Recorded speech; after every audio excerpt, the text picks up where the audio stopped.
12월 24일 스가랴 6장 1절에서 7장 14절. 6장 병거 4대. 내가 또 고개를 들고 바라보니 내 앞에 두 산 사이에서 병거 4대가 나왔다. 두 산은 놋새로 된 산이다.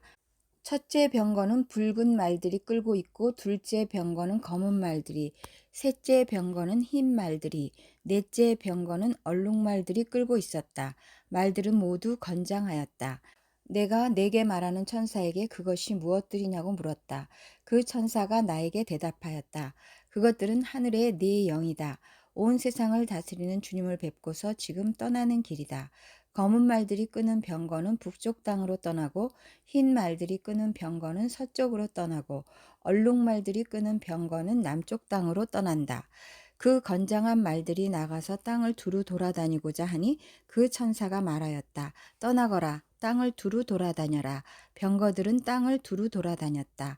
천사가 나를 보고 소리를 치면서 말하였다. 북쪽 땅으로 나간 말들이 북쪽 땅에서 내 마음을 시원하게 하였다. 여호수아에게 왕관을 씌우라는 명령. 주님께서 나에게 말씀하셨다. 너는 사로잡혀간 사람들 곧 헬데와 도비아와 여다야에게서 예물을 받아라. 그들이 바빌론에서 와서 지금 스바냐의 아들 요시아의 집에 와 있으니 너는 오늘 그리로 가거라. 너는 은과 금을 받아서 그것으로 왕관을 만들고 그것을 여호사닥의 아들 여호수아 대제사장의 머리에 씌워라. 너는 그에게 이렇게 말하여라. 나 만군의 주가 이렇게 말한다. 이 사람을 보아라. 그의 이름은 새싹이다. 그가 제자리에서 새싹처럼 돋아나서 주의 성전을 지을 것이다. 그가 주의 성전을 지을 것이며 위엄을 갖추고 왕자에 앉아서 다스릴 것이다. 한 제사장이 그 왕자 곁에 설 것이며 이 두 사람이 평화롭게 조화를 이루며 함께 일할 것이다.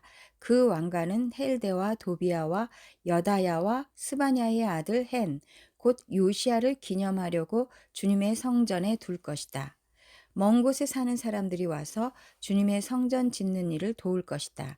그때야 너희가 만군의 주님께서 나를 너희에게 보내셨다는 것을 알게 될 것이다. 너희가 주 너희 하나님께 진심으로 순종하면 이 일이 이루어질 것이다. 7장. 하나님은 금식보다 순종을 원하신다. 다리우스 왕 4년 아홉째 달 곧 기슬레월 나흔 날에 주님께서 스가랴에게 말씀하셨다. 베델 사람이 사레셀과 레겜멜렉에게 하인들을 딸려 보내어 주님께 은혜를 간구하면서 만군의 주님의 성전에 속한 제사장들과 예언자들에게 물어왔다. 우리가 지난 여러 해 동안에 해온 그대로 다섯째 달에 애곡하면서 금식해야 합니까? 이때에 만군의 주님께서 나에게 말씀하셨다. 너는 이 땅의 온 백성과 제사장에게 이렇게 말하여라. 너희가 지난 70년 동안 다섯째 달과 일곱째 달에 금식하며 애곡하기는 하였으나 너희가 진정 나를 생각하여서 금식한 적이 있느냐? 너희가 먹고 마실 때에도 너희 스스로 만족하려고 먹고 마신 것이 아니냐? 그때 예루살렘과 그 주위의 여러 성읍에는 거주하는 사람의 수가 불어나고 사람들이 마음을 놓고 살았다. 남쪽 네겝과 스불라 평원에도 사람의 수가 불어났다. 바로 이 무렵에 주님께서 이전 예언자들을 시키셔서 이 말씀을 선포하셨다. 사로잡혀 가게 된 까닭. 주님께서 스가랴에게 말씀하셨다. 나 만군의 주가 이렇게 말한다. 너희는 공정한 재판을 하여라. 서로 관용과 자비를 베풀어라. 과부와 고아와 나그네와 가난한 사람을 억누르지 말고 동족끼리 해칠 생각을 하지 말아라. 주님께서 이렇게 말씀하셨으나 사람들은 듣지 않고 등을 돌려 거역하였다. 귀를 막고 들으려고도 하지 않았다. 사람들은 마음이 차돌처럼 굳어져서 만군의 주님께서 이전 예언자들에게 당신의 영을 부어 전하게 하신 율법과 말씀을 듣지 않았다. 그래서 만군의 주님께서 크게 노하셨다. 주님께서 부르셨으나 그들은 듣지 않았다. 그렇다. 이제는 그들이 부르짖어도 내가 결코 듣지 않겠다. 나 만군의 주가 말한다. 나는 그들이 알지도 못하는 모든 나라로 그들을 폭풍으로 날리듯 흩었고 그들이 떠난 땅은 아무도 오가는 사람이 없어서 폐허가 되고 말았다. 그들이 아름다운 이 땅을 거친 땅으로 만들었다. 요한계시록 15장 1절에서 8절, 15장 마지막 재난을 가지고 온 천사. 그리고 나는 하늘에서 크고도 놀라운 또 다른 표징을 하나 보았습니다. 일곱 천사가 일곱 재난을 가지고 있었는데 그것은 마지막 재난이었습니다. 하나님의 진노가 그것으로 끝날 것이었기 때문입니다. 나는 또 불이 섞인 유리바다와 같은 것을 보았습니다.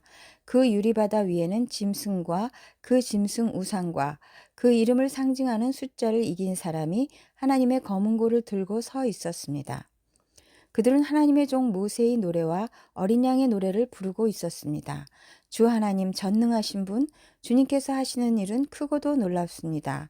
만민의 왕이신 주님, 주님의 길은 의롭고도 참되십니다. 주님, 누가 주님을 두려워하지 않겠습니까? 누가 주님의 이름을 찬양하지 않겠습니까? 주님만이 홀로 거룩하십니다. 모든 민족이 주님 앞으로 와서 경배할 것입니다. 주님의 정의로운 행동이 나타났기 때문입니다. 그 뒤에 또 내가 보니 하늘에 있는 증거의 장소인 장막 성전이 열리고 그 성전으로부터 일곱 천사가 일곱 제난을 들고 나왔습니다. 그들은 깨끗하고 빛나는 모시옷을 입고 가슴에는 금띠를 띠고 있었습니다. 또 네 생물 가운데 하나가 영원 무궁하도록 살아계신 하나님의 진노를 가득 채운 금대접 일곱 개를 그 일곱 천사에게 주었습니다. 성전이 하나님의 영광과 권능에서 나오는 연기로 가득 차게 되니 그 일곱 천사의 일곱 재난이 끝나기까지는 아무도 들어갈 수 없었습니다. 시편 146편 6절에서 10절. 146편. 주님을 찬양하여라. 할렐루야 내 영혼아 주님을 찬양하여라. 내가 평생토록 주님을 찬양하며 내가 살아있는 한 내 하나님을 찬양하겠다. 너희는 힘있는 고관을 의지하지 말며 구원할 능력이 없는 사람을 의지하지 말아라. 사람은 숨 한 번 끊어지면 흙으로 돌아가니 그가 세운 모든 계획이 바로 그날로 다 사라지고 만다. 야곱의 하나님을 자기의 도움으로 삼고 자기의 하나님이신 주님께 희망을 거는 사람은 복이 있다. 주님은 하늘과 땅과 바닷속에 있는 모든 것을 지으시며 영원히 신의를 지키시며 억눌린 사람을 위해 공의로 재판하시며 굶주린 사람에게 먹을 것을 주시며 감옥에 갇힌 죄수를 석방시켜 주시며 눈먼 사람에게 눈을 뜨게 해주시고 낮은 곳에 있는 사람을 일으켜 세우시는 분이시다. 주님은 의인을 사랑하시고 나그네를 지켜주시고 고아와 가부를 도와주시지만 악인의 길은 멸망으로 이끄신다. 시온아, 주님께서 영원히 다스리신다. 나의 하나님께서 대대로 다스리신다. 할렐루야. 잠언 30장 24절에서 28절. 땅에서 아주 작으면서도 가장 지혜로운 것이 넷이 있으니 곧 힘이 없는 종류이지만 먹을 것을 여름에 예비하는 개미와 약한 종류이지만 바위 틈에 자기 집을 짓는 오소리와 임금은 없으나 때를 지어 함께 나아가는 메뚜기와 사람의 손에 잡힐 것 같은데도 왕궁을 드나드는 도마뱀이다.